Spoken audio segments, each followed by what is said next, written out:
Update, बातम्यांमध्ये रहा up to date.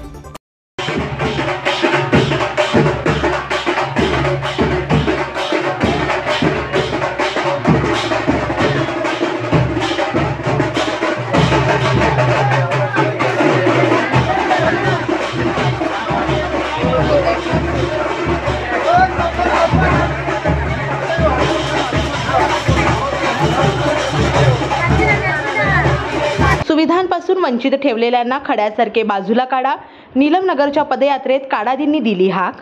Solapur, गेल्या 10 वर्षांमध्ये तुम्ही निवडून दिलेले आणि तुम्हाला मूलभूत सोयी सुविधांपासून वंचित ठेवलेले लोकप्रतिनिधी या भागाकडे फिरकले का? अशांना तुम्ही निवडून देणार का, असा सवाल करून अशा लोकप्रतिनिधींना खड्यासारखे बाजूला काढा असे आवाहन करून या निवडणुकीत मला साथ द्या आणि आशीर्वाद देऊन संधी द्या।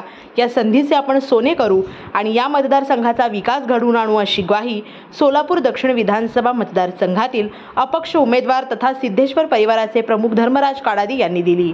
शनिवारी नीलमनगर भागात आयोजित केलेल्या पदयात्रेदरम्यान काडादी बोलत होते। या पदयात्रेत ज्येष्ठ विधिज्ञ मिलिंद थोबडे, माजी उपमहापौर आपाशा मेहत्रे, सिद्धेश्वर साखर कारखान्याचे उपाध्यक्ष सिद्धाराम चाकोते, ज्येष्ठ नेते सुरेश फलमारी, प्राचार्य अशोक निंबर्गी, सुरेश धळकी, उत्तम पाटील, प्राचार्य धर्मराज हंद्राळ, सामाजिक कार्यकर्ते बसवराज उडचाण, मनोहर मारचरला, बालाजी कोंडी, प्रसाद कदम, सुनील बळी, विनायक मेहत्रे, संदीप मेहत्रे, दरेप्पा मेहत्रे, अशोक बिराजदार, लक्ष्मण झळकी, आप्पासाहेब माळी, श्रीकांत नवले, रवींद्र साखरे, केदार मेहत्रे, श्रीकांत घोडके आदींची प्रमुख उपस्थिती होती।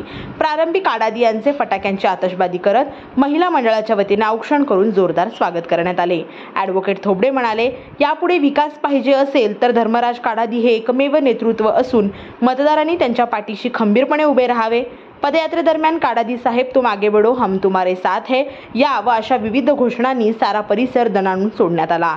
यावेळी मधुकर कुकुल, विजयकुमार हुंडेकरी, श्रीशैल आलदीप, संदीप मेहत्रे, मनोज आडम यांच्यासह महिला व नागरिक मोठ्या संख्येने पदयात्रेत सहभाग नोंदवून कॉम्प्युटर चिन्हावर बटन दाबून काडादी यांनाच निवडून आणण्याचा निर्धार व्यक्त केला।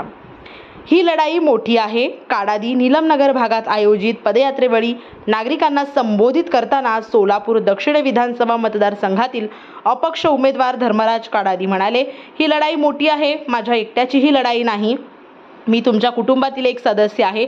त्यामुळे या भागातील मूलभूत सोयी सुविधांसह तुमच्या मुलांच्या चांगल्या शिक्षण व रोजगारासाठी प्रयत्न करू, तुमचा आर्थिक स्तर उंचावू, परंतु त्यासाठी तुम्ही एकजुटीने काम करून आपल्याला निवडून द्यावे असे आवाहनही काडादी यांनी यावेळी केले।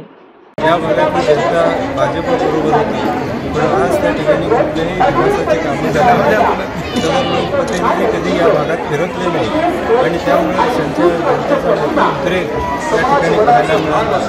महिला या ठिकाणी माझ्या पाठीमागे उभे राहिलेले आणि जनतेने ही निवडणूक हातात घेतली। माने साहेबांनी अपक्ष मागे घेऊन आपल्याला सपोर्ट केला आहे, आपल्या पाठीशी आहे।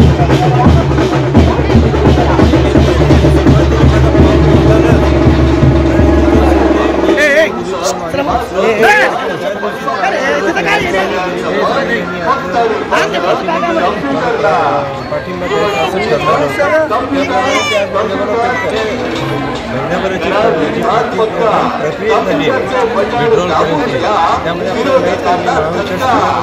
इच्छुक होतो ते झालं नाही, त्यामुळे मला अपक्ष म्हणून उभारावं लागलं।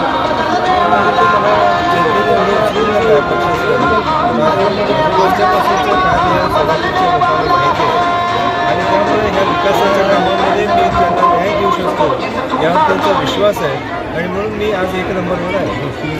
चला